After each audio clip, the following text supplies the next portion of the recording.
Colin, thanks for joining me from Jackson Hole, Wyoming. Hoo-yah. Love that Yeah, place. great to be here. That's one of my favorite places, by the way. It's just spectacular. Just getting off the airport and seeing The that panoramic Tetons right there off view. the airport never gets old, that's for sure. And It I'm a does lover not. of mountains myself. You look up at the Grand Teton, I think it's one of the most beautiful, not the biggest, but one of the most beautiful mountains you'll ever see. That's for sure. Yeah, and how cool that they named it the Big Titties, right? Exactly. You could think It's some such a guys great wandered design. across there and they're like, let's call it the Tetons. They big titties. All right, yeah, great. All right, yeah, and it's stuck.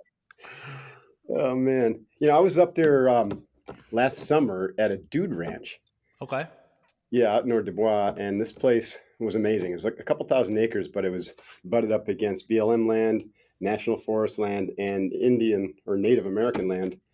And so they literally had access to over 1 million acres of unfettered wilderness. Yeah, there's We so go out on these much rides. beautiful empty space out here, man. It's a beautiful place to be in. It's so many animals. There's an elk herd in my backyard and Is that moose right? walking through. My dog has an ongoing battle with the moose that walks in the yard, and I don't know why he thinks he should be in a battle. I think it's clearly a losing battle for him, but Yeah, he right. likes to get Yeah, aggressive with the 2,000 pound moose that wander he through. hasn't figured out the law of gross tonnage. So you've had a pretty interesting life, to say the least.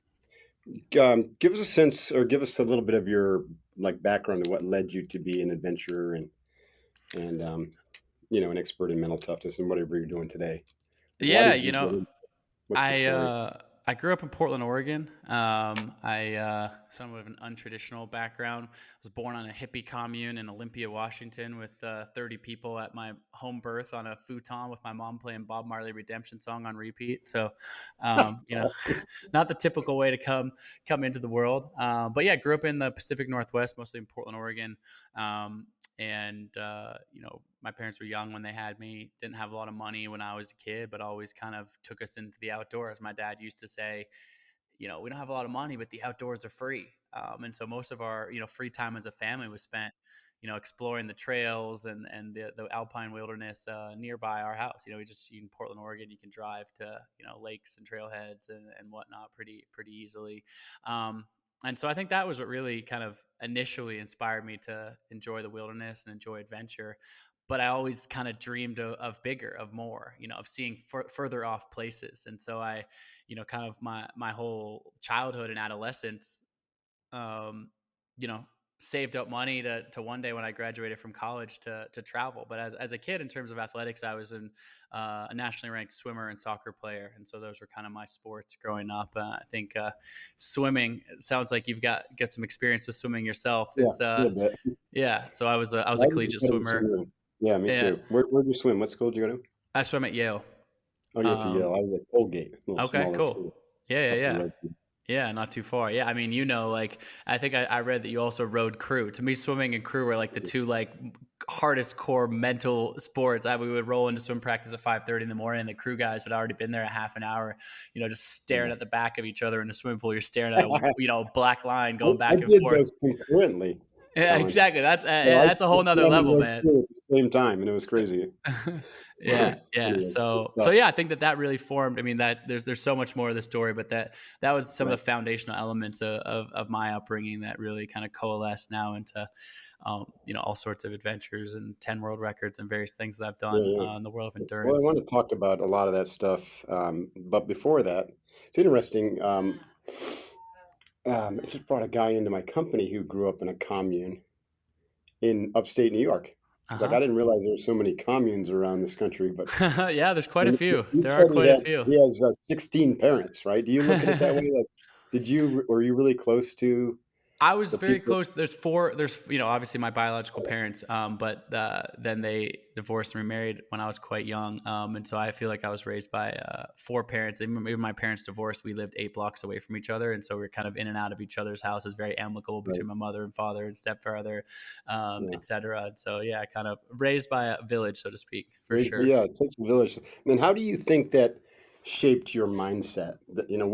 What are some of the thought processes or influences you have today that you think are different from like the mainstream because of that experience? There's many, but I would, if I in a parental sense, I think my mother had probably the most direct impact on me. People ask her now; she's been interviewed many times, like, your son's walking across Antarctica by himself. He's climbing these mountains. He's doing these like risky things. Like, you must be so afraid. She's like, you must be so afraid for him. You're his mother. And she Hmm. says, on one sense, I am afraid, but she says, careful what you wish for when you tell their kid they can do anything they set their mind to since they were a young age. There's a Right. hugely influential moment with my mother in my early 20s. So after college, like I said, I had saved up to travel around the world. Didn't have a lot of money, but a few $1,000 and a backpack and a surfboard. Bought a one-way ticket to travel around the world, Hmm. and I found myself. It was an amazing experience, living on the cheap, sleeping on floors, hitchhiking around, just getting by as I could, a little bit of money in my pocket for a couple beers and trying to just be a young person, seeing a little bit of the world.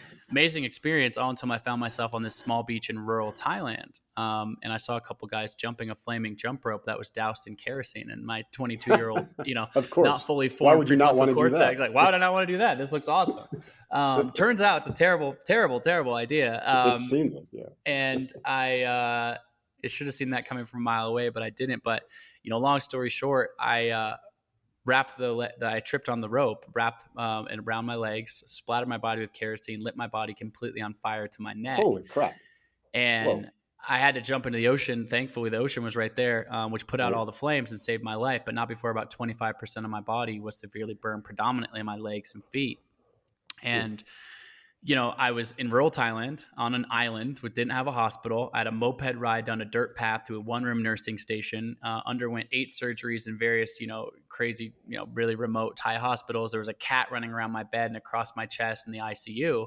And the physical pain was immense. I was afraid. It was a terrible situation, but I'll never forget the mental duress, which was way worse when the doctor walks in down day 4 or day 5 and he goes, "Hey, Colin, I hate to tell you this, but you're so badly burned, particularly across your knee joints, ligaments, etc., and your ankles, that you will probably never walk normally again."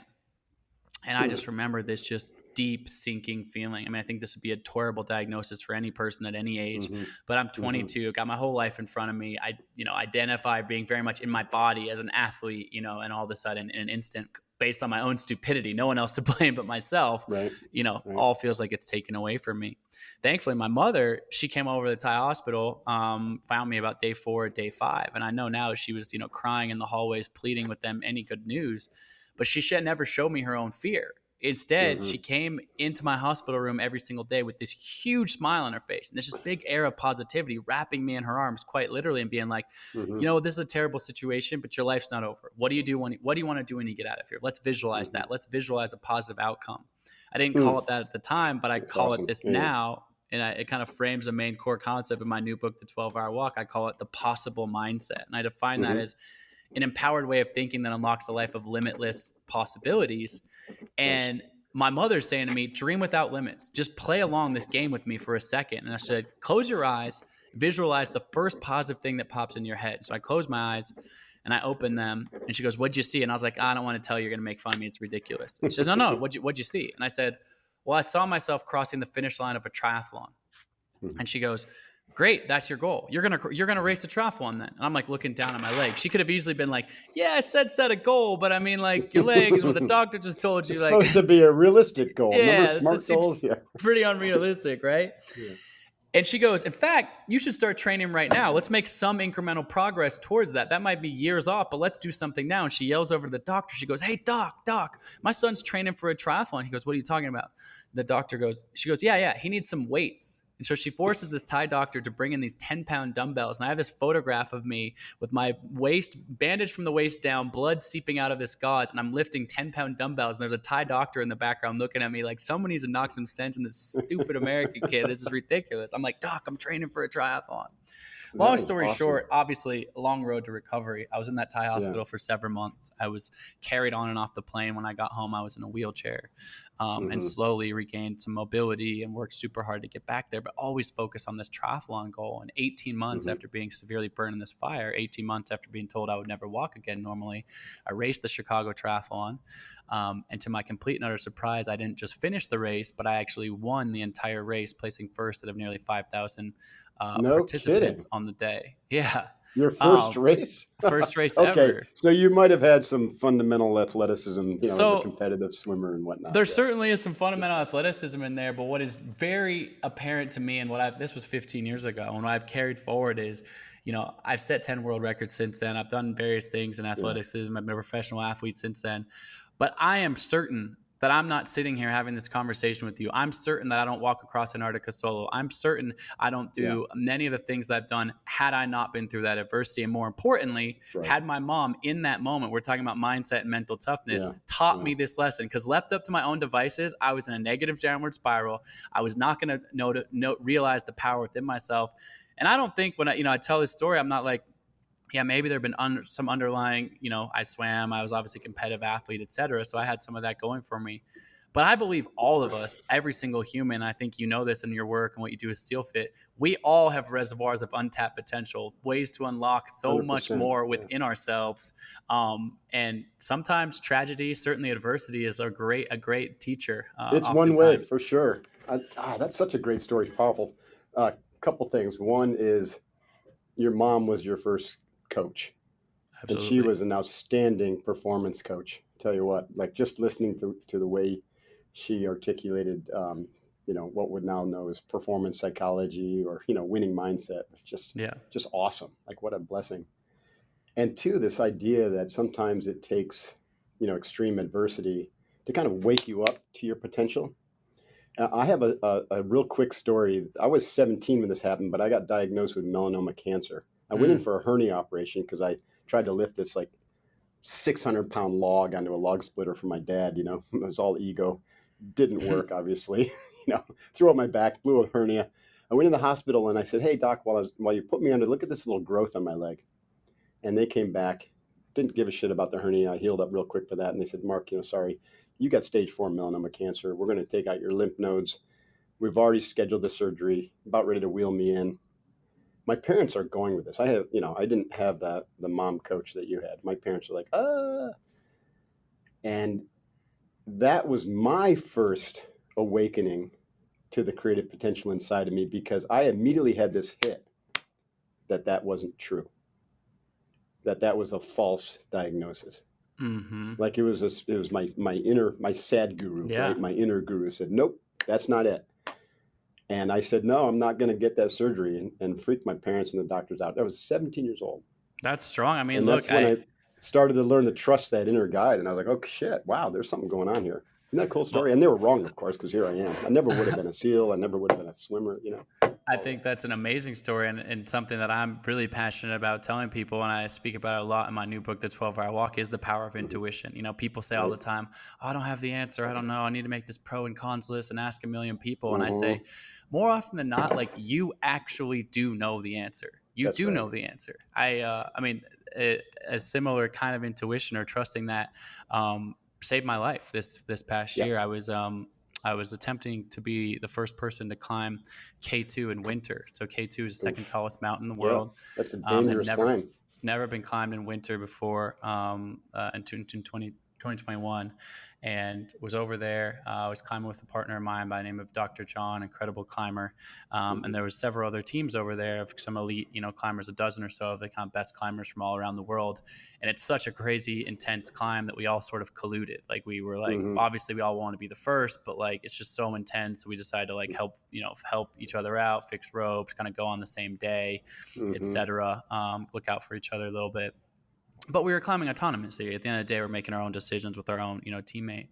My Dr. John, he turned back on day one. He just had an intuition, and we've been over there for 2 months building up to this. Getting ready, climbing up the mountain, climbing back down the mountain, getting ropes, getting camp supplied higher up, Hmm. and then finally we get the small weather window to go for a push. And he, right at a base camp, or not far out of base camp, he looks at me and he's like, "Something's off for me today, man. Like, Okay. Wow. I'm going to turn around." And we had talked about this, but we know that that K2 has about 25% fatality rate. For every, Wow. every 4 people that summit, 1 person dies. And so we said, if either of us ever want to bail, we're not going to be like, "Come on, man, suck it up." It's like, that's a Yeah. very personal decision. Respect it. But you were going to go on without him. That And he was said, also "Keep part of the going." agreement. Yeah, Yeah. he Okay. said, "We keep going." And so, there's all sorts of details to the story. I won't tell all the details, but basically, Hmm. long story short, I end up at Camp 3 at 24,000 feet. It's getting dark, and the plan is just to rest there for a few hours and then continue climbing. through the night. Number long summit push to try to make this, historic summit of K2. This elite Nepalese team had reached the summit a couple weeks before, which was very celebrated and amazing for the country of Nepal and those guys. But we were still pushing for it. And as I get up there, I'm in this tent and I've got my tent. I'm not kind of getting rested and recover. And all of a sudden, a bunch of other climbers come up from other teams. And I start kind of hearing this commotion outside and they're all confused. And again, don't get in the details, talk about this for hours. Yeah, Basically, it's they have fascinating forgot their tent. They have forgot their tent at the last camp. And now they're outside in the elements. It's minus 70 degrees outside. We're at 24,000 feet in the middle of the night. And they have no tent. And so, of course, like there's no way, I become friends with these guys, but even if I wasn't friends with these guys, of course, I'm going to let them inside of my tent. Like there's just a 0% chance that's not going to happen, even though it's detrimental to me because there's not enough space. And before I know it, I've got 7 people inside my tent and 8 in the vestibule. It's a 3-person tiny little tent and I'm curled up in the fetal position. Just jammed in there. Jammed in there, and I can't really do the things I need to do to prepare for the climb. I'm supposed to be leaving for the summit in a few hours, and the weather is going to turn bad after that. And this is our one and only shot. And we start obviously having a conversation, and everyone's going, they're like, oh, it's a bad situation. This isn't ideal, whatever. But like, we're going for it. Like, we're going to go for it. We're going to go for it. And I had been climbing very strong that day. And that's why I was there first. I had climbed faster than everyone else to get to Camp 3. So I got up to the highest part of Camp 3 by myself before the people started arriving. And they're like, Colin, so what time are you going to leave? And I was like, it's kind of like hedging. I'm not really sure, And they're like, what do you mean? And I was like, give me a second. So I closed my eyes in this tent. And I have a deep meditation practice, but I go inside of my body and just start to do some breathing and go inside. And look, like I'm the guy who has pushed through all sorts of crazy hard situations. I know you are as well. And all the stuff you've done, Mark, my brand is like, oh, the guy who pushes through, the guy who walked across Antarctica alone, the guy who does, when it gets hard, he keeps pushing. And I go inside and kind of do this little bit of breath work and breathing inside. And there was just a very clear, intuitive voice that just says, don't go. Nice. Like, don't go. Nice. And I sat with that for a second and I really pushed that against my ego. Like my ego is going, I'm like, okay, are you okay with this? Because if you make this decision and these other guys go and they summit and their names are across, headlines, global headlines, this is a big deal. This, like if this K2 gets summited in winter, it's going to be a huge deal. Like, how do you feel about that? Like checked my own ego. I'm having a conversation with myself. And I was like, I'm going to be happy for these guys. I want them to succeed, but like there's something in telling me right now, don't go. So I open my eyes and I say to these other guys who are in my tent now, I say, hey, I'm not going to go for the summit. And they're like, what? Like, what are you talking about? You're Colin O'Brady. You're what, whatever. Like we all have respect for each other. They're like, you climbed so well to get here. And I was like, I'm just have this intuitive voice that is telling me this is the end of this climb for me. But I am so pumped for you guys. Like, I'll be down at base camp. I can't wait to celebrate your guys' success. Like, and if you guys want to go, you should totally go. This is the weather window. And they step out into the night and they climb, 3 of the best climbers in the world. And they never come back. I lost 5 friends. I lost 5 friends up there that night. And it wasn't, the tent thing's obviously a bad situation, but these are incredibly strong climbers. These are incredibly badass people. The weather was good, like the things like that. But again, there was something inside my voice and so inside me that just said that this is not the moment. And so again, it's a sad story. It's like certainly still deal with the sadness and trauma of losing friends. But How maybe long not ago with was life that? and death stakes. This was a year and a half ago. Maybe not always with life and death stakes, but like you said, and I think we all have this in us. Like I really fundamentally believe, and in our modern society with our phone buzzing and our responsibilities and our to-do list, and I got to, drop the kid off at this and do the thing. Like it is so easy to get out of tune with our own internal dialogue. But when we can tap into that, there is so much power from within. And we more often than not, I fundamentally believe, have the answers to many of life's big questions. Yeah. 100%. And it's not just the distraction, it's the pressure to do. Yep. Right. The bias toward action, the bias toward some sort of achievement marker on the board. I mean, look, you got 10 world records, right? And there's going to be a time in your life where you're like, well, that who gives a shit? Yeah. It just doesn't matter. Right. I totally agree. But it matters to a lot of people. And then that gets into the ego personality, which says, well, I can't quit. Right. I've come this far. And it's, And I if you mean, hadn't, in this moment, right? Because it's a year and a half ago, I'd already, had several world records. yeah, Like I said, the external, the ego, but also the external.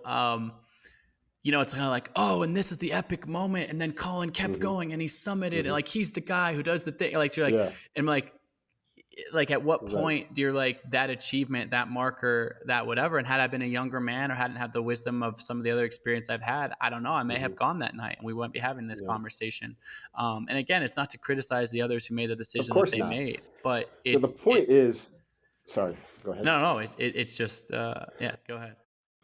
The point is that it's fine to have those lofty goals. In fact, loftier the goals, like the BHAGs, is very, very motivating and incredibly inspiring, and it recruits all sorts of energy and resources and mentors, and it challenges you, and so you grow.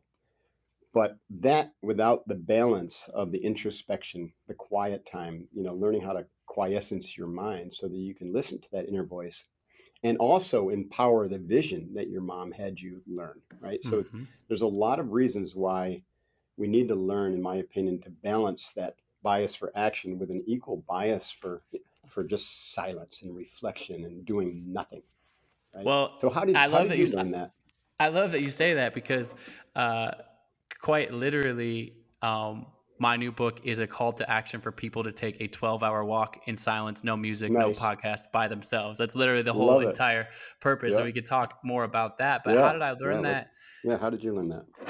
Um, it's so funny. So I have five older sisters, big family.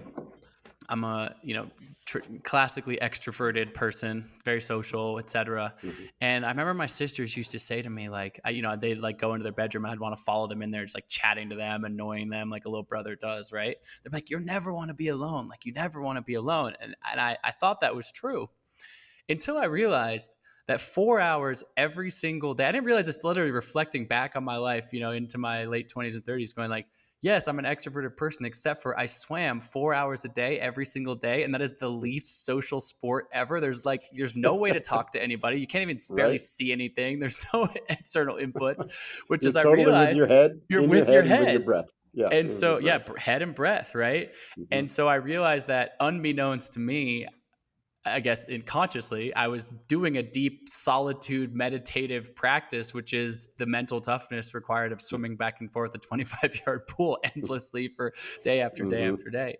I took that one step Hmm. further, which was a huge, massive shift for me in my life in 2011. So after winning that Chicago triathlon, I quit my career in finance and ended up racing triathlon professionally. Far less lucrative of a career, but I was passionate about exploring the limits of my body. Um, Raced for the U.S. national team, 25 countries, 6 continents, all around Right. the world. And I was pretty early in my professional career, maybe a year or so in, and I'm doing this race. And my friend who lived nearby came to the race, and he brought his wife. And his wife, I'd met her a couple of times, didn't know her super well, Turkish woman. They recently married. And she pulls me aside after the race and she goes, I've never really been at a professional sporting event before. Like, I'm not like into sports. I'm like, oh, that's cool. And she's like, oh, it was fantastic to watch this. And she just looks at me and she goes, so what are you doing to train your mind? Just like a Hmm. super reasonable question. Hmm. And I feel like I have been caught with my pants down. I'm like, I'm like, some visualization, like I don't have an answer. Like I'm like, some visualization, mental stuff, like whatever. And she's like, wait a second. I just saw you crush yourself for 2 hours with some of the best athletes in the world. Obviously, you swim a lot, you bike a lot, you run a lot, but you're telling me, like, with how hard you're pushing your body in that way, you're not actually doing true, like, mental training, like a daily Hmm. practice of some kind. And I'm like, nah, I guess not. And I was just finally like vulnerable enough to be like, what do you recommend? Hmm. And Hmm. she looks at me, she goes, look, I'm not an athlete. She goes, but I've done this thing several times. It's changed my mindset in a completely different avenue of her life. And I was like, what is it? She goes, I go to these silent meditation retreats. Hmm. 10-day Vipassana meditation. So tell me more Hmm. about it. She goes, it's free to go. It's 10 days. No reading, no writing, no eye contact. And, they kind of teach you how to do that. And I was Hmm. like, well, I've never meditated for a minute in my life. Can I go? And she was like, most people would meditate longer than that before they went, but and I was like, I'm going, I'm like dive in the head deep end kind of person. Of course. And so I signed up for a 10-day silent meditation retreat, having never meditated a minute in my life. And it's safe to say, without all cliches aside, I mean, it was life changing. It really Hmm. opened up my mind and allowed me to have then the mental and daily practice to actually realize, like, oh, I love to say now the most important muscle any of us has is the 6 inches between our ears. And I say Hmm. muscle intentionally because I think sometimes we forget. I know you don't forget, but oftentimes people forget. Like, if you want to get big biceps, go rip bicep curls and do the bench press. You want to have a strong Hmm. mind? Well, you need to take your mind to the mental gym and actually put the reps in to flex and develop that muscle. And a Hmm. decade or so ago with Vipassana meditation was my on ramp to that, particularly my on ramp, not just the mental toughness side, but to the silence, the stillness, the Hmm. power from Yeah. within by being rather than doing, like we said before. Yeah. I love that. There's so much there. It's so rich. By the way, once you have developed the capacity to concentrate and focus that muscle, between your ears, the next most important muscle is the one right here, Oh, yeah. right Yeah, in oh, your no heart, doubt. No doubt. right? And I Well, think that's where a lot of people then fall off because it's really actually quite simple when you start to apply mental training techniques such as meditation and visualization and breath work to strengthen and concentrate the mind because especially you're a finance guy. I was a Navy SEAL. Like we train a lot of concentration techniques without even knowing it. But then if you can't get in and open your heart and join heart and mind, which is actually the name, one of our events is called Kokoro, the 50, you would love this, by the way. It's 50 cool. hours nonstop, kind of Navy SEAL Hell Week. We call it Kokoro because Kokoro means merging your heart and your mind into your actions. And that's what allows you to accept help and to be a great teammate and what you said earlier, recognize this is not just about you. This is about the team. It's about doing something good for humanity. Well, I You love I love what you said there because it couldn't be more, couldn't be a more apropos to my life, and I'm just smiling ear to ear hearing what you're talking about because I resonate so much with it. I So many years after that first Vipassana meditation, I attempt to become the first person to cross the entire continent of Antarctica solo and unsupported. solo. I remember So that, by the way. That's pretty intense. yeah, so What? 54 Tell us days, about that. 54 days. 54 days alone in Antarctica. It's 1,000 miles, basically just short of 1,000 miles. I'm pulling a 375-pound sled, and because unsupported means no resupplies of food. Was there somebody else doing it the Yeah, same yeah, time as yeah. So you? I'll tell you that part of it Yeah. too. Okay. And basically, yeah, unsupported means no resupplies of food or fuel. So basically, whatever you're taking with you from the beginning, that's it. There's no like Hmm. depots or no somebody dropping off extra food for you. And that makes it, that's what no one had ever done before because it's like the purest form of polar travel. But you got to go 1,000 miles, you're by yourself. You're like, well, if I take 1,000 pounds of food, I'm never gonna be able to pull my sled on the first day. If I Right. take 50 pounds of food, I'm going to run out in a couple weeks in. People had attempted this crossing, people had run out of supplies, someone had died attempting this crossing. Hmm. People are like, the math equation doesn't quite add up. Like, you can't Hmm. quite bring enough. I was burning 10,000 calories a day. I was eating Hmm. 7,000 from day one. So you imagine by the end, I was a bag of bones, to say the least. Hmm. Hmm. Um, and yes, there was another guy out there battling. So I set this goal for myself, trained up for a year, built the project, the logistics, the sponsors to be able to afford it, etc.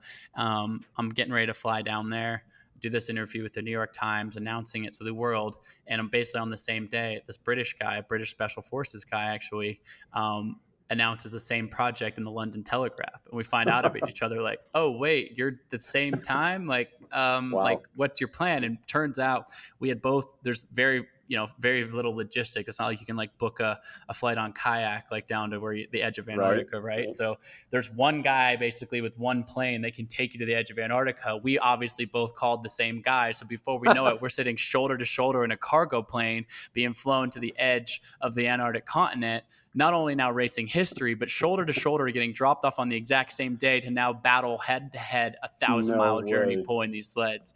That's And awesome. this guy is a badass. His name's Captain Lewis Rudd. Like I said, British Special Forces guy, very experienced in Antarctica, much more experienced than I was at that point.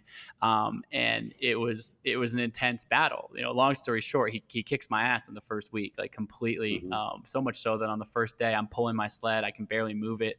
I start crying on the first day, feeling so sorry for myself because I can only pull it like 10 steps at a time.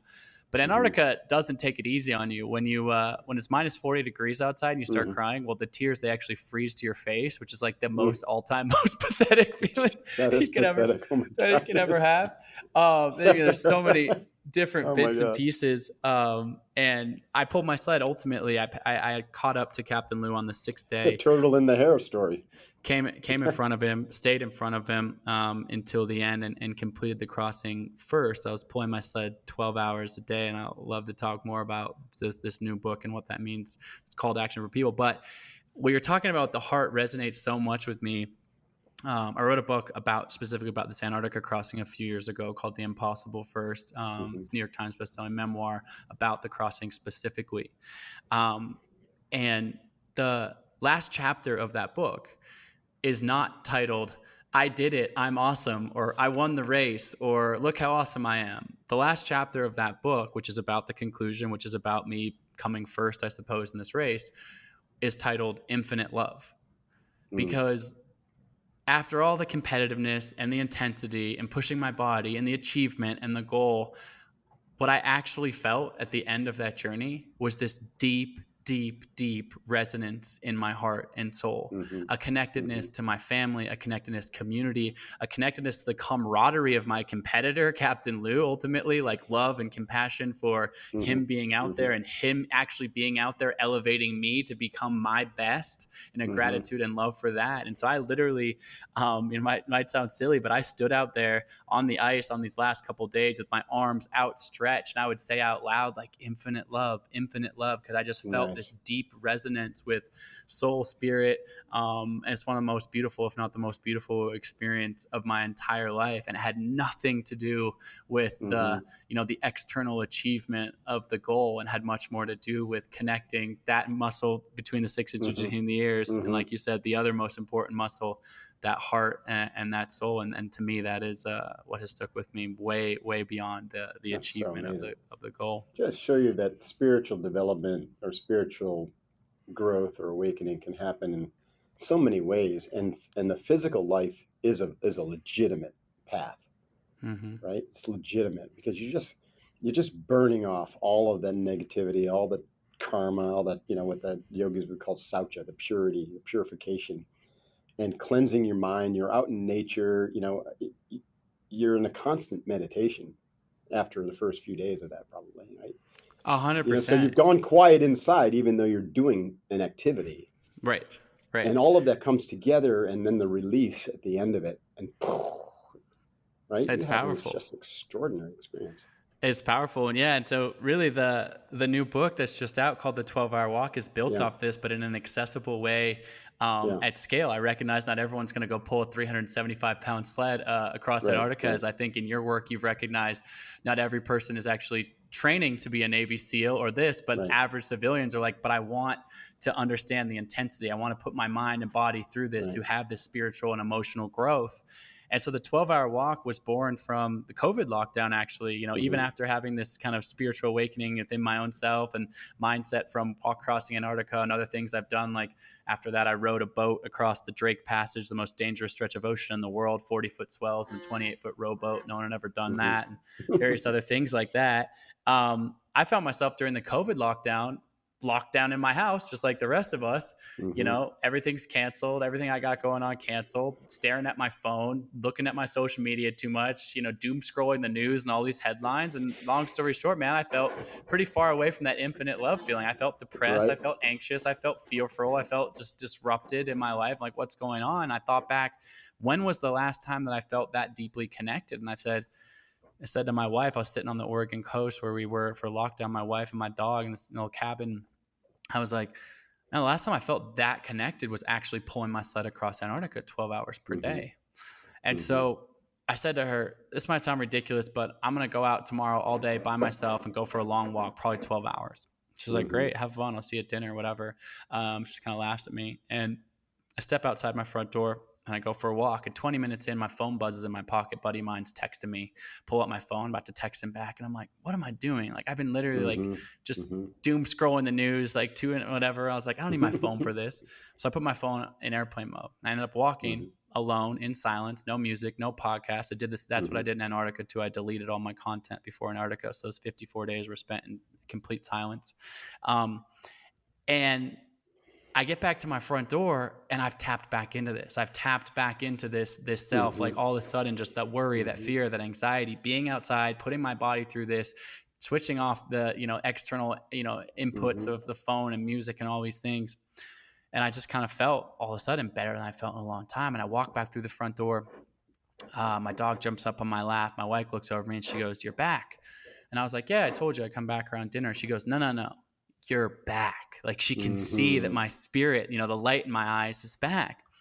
Now, I did this, and admittedly, I thought to myself, okay, cool. Like, I'm the guy who walked across Antarctica 12 hours a day alone for 54 days. I go for a long walk. It feels good to me. Like, maybe this is like a me thing, like, whatever. I don't think this Mm-hmm. has broad applications. But as we all did, I think during COVID lockdown, I had family and friends and colleagues and people in my community that were struggling, have going through hard times in their own life for various reasons. And so I started telling people, hey, I did this 12-hour walk. It was a massively, hugely positively influence on me. Maybe you should try it. Mm-hmm. And before I knew it, dozens of people, fit, not so fit, young, not so young, old, my Mm-hmm. 77-year-old mother-in-law. And I said, look, this is not a race. Doesn't matter how far Yeah. you go. I don't care if Doesn't you go matter how for far. Right. I don't care That's if you go awesome. for 1 mile or 50 miles. I don't care if you take a bunch of breaks, but commit to the 12 hours, move your body when you can. And, like I said, for my 77-year-old mother-in-law, that looked like one time around her block. And then she sat on her front porch in silence for an hour and then did another lap around her block. For my ultra marathon friend, he did, 50 miles or whatever that is, practically running the Right. whole thing. And neither one of them are doing the 12-hour walk better than the other. The one thing that everyone has in common around this, why I'm so excited about this book, but more importantly, I'm excited about the global movement I'm building around it, is this is free. This is outside your front door. You can do this any day of the week. And Mm-hmm. in just 12 hours, you can harvest a massive shift. You can really, Mm-hmm. really sharpen, conquer your mind in instrumental ways. And the book itself is edge of your seat storytelling from the Drake Passage, from Everest, from K2. Awesome. It's like, Yeah. it's an exciting read, but through the lens of battling the limiting beliefs that we all have inside of us, right? I don't have enough money. I Mm-hmm. don't have enough time. I don't like being uncomfortable. What if I fail? Mm-hmm. What if people criticize me? And Mm-hmm. realizing that not just by reading this book and taking my word for it, and I know that you embody this in your work, you're like, no, I Mm-hmm. can teach you something, but you got to feel it for yourself. You Yeah. got You've to got to actually have a embody it. Right. visceral, embodied experience. Exactly. And this is in the most accessible way, an invitation. And my biggest goal with this is to empower 10 million people, inspire 10 million people to take this 12-hour walk free right Sweet. outside your front door. And, you can sign up on my website, Yeah. 12hourwalk.com, pick a date. And basically what that does is holds you accountable to a date. And I'm going to show up in your inbox as an accountability partner to Awesome. say, hey, you're doing this next week, right? And track you on your way. But that's what I'm excited about That's cool. spreading that message. And I know it's something, and I think anyways, it's something that you resonate with, Yeah. knowing a little bit about your work and all the amazing things you've done to help people find this within their own self. Because us humans, we are powerful beyond measure, but we can also so easily, myself included, get in our own way, have our mind Yeah. trip us up, Yeah. and lose our connectedness to spirit, for sure. That's right. I love it. I love it. I mean, I'm going to do it, by the way. We used to take clients, our high-end clients, who are coaching with us for a year long. We would take them on a 12-hour hike. And it was Cool. just because it was half of 24 hours. There was nothing special about the number. And we usually go about 35, 36 miles, and we'd finish up with 300 burpees at the end. But Great. I always, and this is the part where it differs, so I'm not saying that I had the same No, I idea love about this. that. I love it. But I Yeah. would encourage everyone, I would encourage the team to not talk and to Mm. put their phones down. And what I noticed, and I want to bring it back to this, is just how hard it was for everyone to do that, Yeah. especially if you go together. And this is why I think your idea is great, but it really should be done alone, Exactly. or with a friend who, and It's you meant to both be done commit. alone. It's meant to be Yeah, done no alone. no Yep. chit chat. Leave your phone behind. A few things will happen. I'm sure you go through it in the book, but your mind just settles down, and all the fear that you're missing out on something, it reveals itself to you as just false. And then you get into that really extended flow state. Like we see that in our Kokoro camp, because it's 50 hours of nonstop training. We have people experiencing like 8-hour flow states toward the end Mhm. of the experience, and they've been like physically just beat the crap out of, right? There's Yeah. nothing left physically, yet they're gaining strength. They're pulling it from somewhere. Well, It's extraordinary. and I've seen this happen over and over again with people with the 12-hour walk, and it's derivative of my own experience, which is the physics on my body of pulling that 375-pound sled and not eating enough food for 54 Right. days in a minus 40-degree environment, my body was wrecked by the end. I mean, I Yeah. was a bag of It bones. should be breaking down Like, and it, turning into a pile of dust, yeah, but I it's mean, not. I've Yeah. got frostbite on my cheek and face. Yeah. My fingers are cracking. I'm like putting super Yeah. glue in my fingers because they're cracking because of the so cold. I mean, I'm just beat up, like as beat up as I know, and I anticipated that, but I was really in a dark place physically. But the Right. silence and the stillness and the quiet in my brain, I tapped into these flow states myself Mm-hmm. in such a deep way that as though, Mm-hmm. although my body was declining, my mind got stronger and Right. sharper and more focused. Mm-hmm. And actually, I was very low on food at the very end, but my average mileage was about 15, 20 miles per day by the end. Once my sled got a little bit lighter from eating the food, and I start pulling my sled. Ends up being Christmas Day. Actually, it was the 53rd day I was out there. Start pulling my sled. I'm really low on food, anyways, and I tap into this flow state. I've tapped into others throughout this journey, being Mm-hmm. so quiet in my mind, but I tap in just deep, deep, deep inside. And all of a sudden I feel stronger than I've ever felt in my entire life. Yeah. And I start Oh doing yeah. math. It's so funny. I go, okay, so I'm 77 miles away from the finish line. How many more days is that going to be? Well, that's like 4 more days or like 40 some hours given my pace, all this kind of stuff. And I'm like, well, the sun never sets in Antarctica. It's 24 hours of daylight here. And I say to myself, just internally, I'm like, what if I don't stop?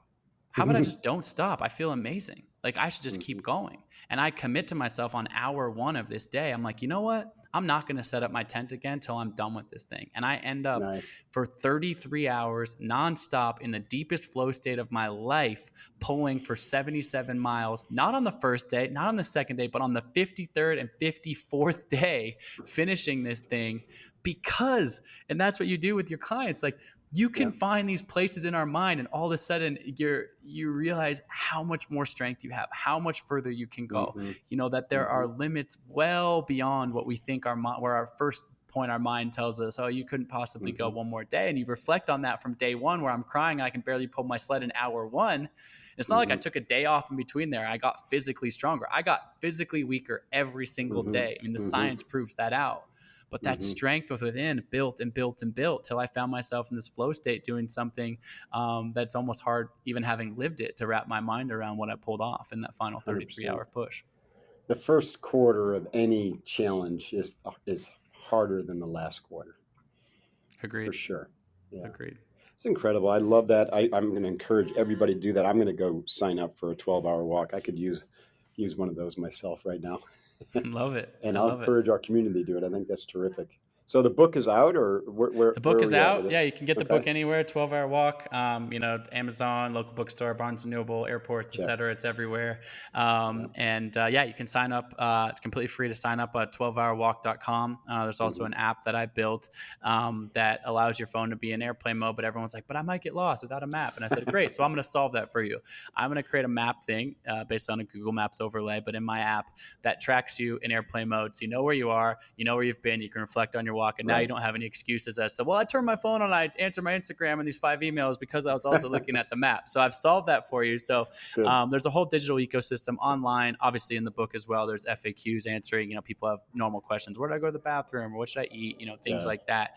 And then the book is really about mindset, and it's an essential companion to doing the walk. But Right. I'm stoked that you'll be joining us. You can do this walk on any single day. It's evergreen, 365. Mm-hmm. Pick a day that works for you. It's amazing, man. We've already had people in every single time zone, every single continent, except for Mm-hmm. Antarctica, although I think I did some 12-hour walks down there a couple years ago. So it counts. But, we've got people literally every time zone, every single day doing this walk. Mm-hmm. So continuously 24 hours around the clock, there are people out in the world experiencing the power of the 12-hour walk. And like I said, my goal is to inspire 10 million people to take this walk and unlock the power from within and unlock that possible mindset. So love you and anyone else listening to go to 12hourwalk.com, sign up. You'll thank yourself. It's truly a gift that not from me, but it's a gift that you can give yourself. Yeah, I totally agree. And the more people who develop the capacity for that quietude and that internal, it doesn't just help them, it helps everybody. Totally. Yes, because it's we're a all ripple effect of connected. positivity in your Ripple effect. community, your That's right. immediate community, your family, your colleagues, your inner That's right. self, etc. And that, when I think about 10 million people having done the walk, I also think That's about right. the multiplication on that of the others, the That's ripple right. effect of people in proximity. Yeah. But Our, Yeah, our vision and mission is to transform 100 million people through our integrated development, vertical love it. development, becoming more whole, more complete. And silence is a big part of our training methodologies. And so, one of the things I often say is for the first time that we are aware of in human history, we can scale consciousness Hmm. because of what you're doing and what others are doing and what we're doing. So, imagine if 100 million people were silent and also visualizing that positive future, like your Yeah, mom was talking about. so powerful. Being the change that Gandhi talked about, being the change you want to see in the world at scale. That's where it's at. That's how things are Yes, going to yes, yes. You're speaking my language, man. Like I happen. said, I admire the hell out of all the stuff you're doing, and it's always so fun to encounter What's next for you, like-minded Colin? folks. Yeah. Yeah, likewise. What's next for you?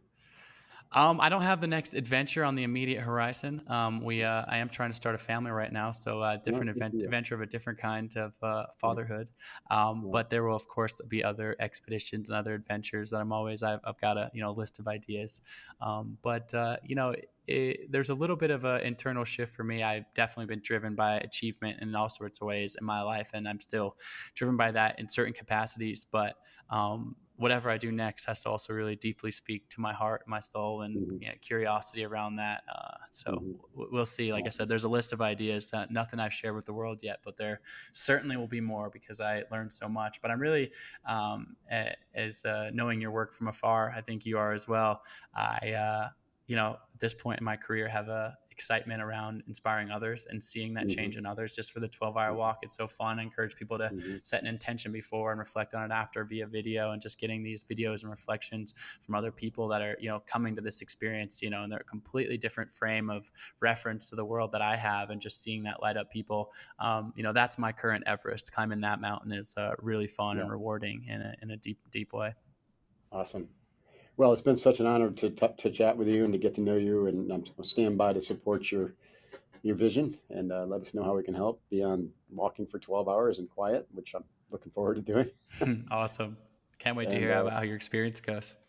right on. All right, Colin. Thanks so much, and have a great day. And hoo